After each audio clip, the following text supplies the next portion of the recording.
श्री स्वामी समर्थ. आजच्या व्हिडिओमध्ये आपण भगवान कार्तिकेय यांची कथा पाहणार आहोत. व्हिडिओ शेवटपर्यंत नक्की पहा.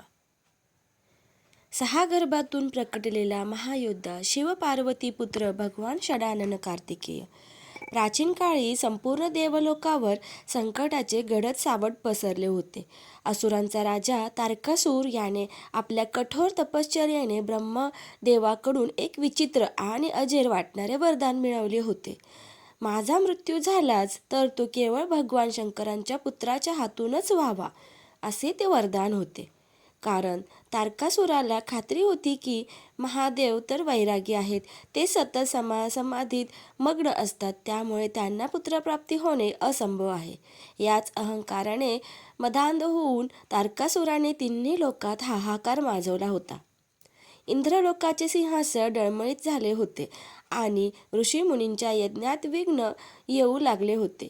देवतेच्या रक्षणासाठी आता एका अशा तेजस्वी अंशाची गरज होती, जो केवळ योद्धा नसेल तर साक्षात महाकालाचे प्रतिरूप असेल. महादेव आणि देवी पार्वती यांनी विश्वाच्या कल्याणासाठी एका महापराक्रमी वीराच्या निर्मितीचा संकल्प केला. पण महादेवांचे तेज इतके प्रखर आणि दाहक होते की ते साध्या गर्भात सामावणे शक्य नव्हते. ते दिव्य ते सर्वप्रथम अग्नीने धारण केले, मग त्यालाही ते पेलवेना. मग ते तेज वायूने आपल्या वेगात सामावून गंगेच्या शीतल डोहात सोडले.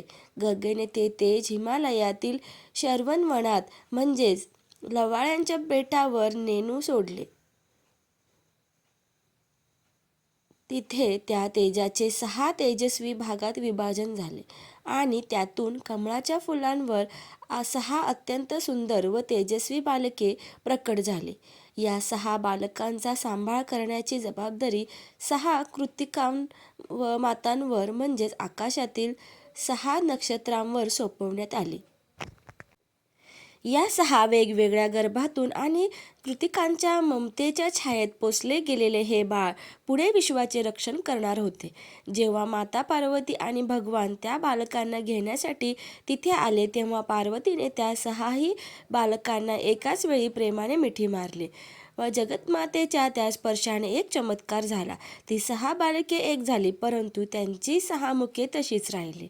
अशा प्रकारे 6 मुखे असलेला षण्मुख किंवा षडानन कार्तिकेय विश्वाच्या कल्याणासाठी प्रकट झाला. कार्तिकेयाची ही 6 मुखे केवळ शरीराचा भाग तर आहेतच, परंतु प्रतिकात्मक स्वरूपामध्ये तर ती 6 मुखे महान दैवी गुणांचे आणि शक्तीचे प्रतीक होती. त्याचे पूर्वाभिमुख हे ज्ञान आणि तेजाचे प्रतीक होते. ते अज्ञानाचा अंधकार दूर करून सत्याचा मार्ग दाखवते. दक्षिणाभिमुख चेहरा शौर्य आणि वेगाचे दर्शन घडवतो, जो शत्रूवर विजेच्या वेगाने तुटून पडण्याचे सामर्थ्य देतो. पश्चिमाभिमुख चेहरा रणनीती आणि नेतृत्वाचे प्रतीक होता, ज्यात शत्रूचे मन ओळखून विजय मिळवण्याची कला सामावलेली आहे. उत्तराभिमुख चेहरा हा करुणा आणि प्रेमाचा सागर होता, जो भक्ताच्या हाकेला धावून जाणारा आणि शरणागताला अभय देणारा होता. ऊर्ध्वमुख हे वैराग्य आणि संयमाची शिकवण देणारे होते, तर अधोमुख चेहरा विश्वातील रक्षण आणि आधार देणारा होता. या 6 गुणांनी परिपूर्ण असलेला कार्तिकेयाचे रूप पूर्ण तेव्हाच होते जेव्हा त्याच्या हातात वेल अर्थात शक्तिरूपी भाला आणि सोबतीला मयूर असतो. माते पार्वतीने दिलेली वेल ही केवळ एक शस्त्र नसून ती एकाग्र बुद्धीचे प्रतीक आहे. ती शत्रूचा नाश करतेच, पण भक्तांच्या मनातील अज्ञानाचाही भेद करते. तर त्याचे वाहन असलेला मोर हा चंचलतेचे आणि अहंकाराचे प्रतीक मानला जातो. चंचल मोरावर आरूढ होऊन कार्तिकेयाने हे सिद्ध केले आहे की ज्याने आपल्या मनावर आणि अहंकारावर विजय मिळवला आहे, तोच खरा वीर आहे. अशा सर्व गुणसंपन्न आणि महापराक्रमी कार्तिकेयाने देवसेनेचे नेतृत्व स्वीकारले. रणभूमीवर त्याचे रौद्र रूप आणि 6 मुखातून निघणारा ओंकाराचा नाद ऐकून असुरांची गाळण उडाली. त्याच्या हातातल्या शक्तीच्या एका प्रहाराने त्रैलोक्याला त्रास देणाऱ्या तारकासुराचा अंत झाला आणि देवलोकात पुन्हा एकदा धर्म आणि शांती प्रस्थापित झाली. भगवान कार्तिकेयाची ही कथा मानवाला एक मौल्यवान शिकवण देते.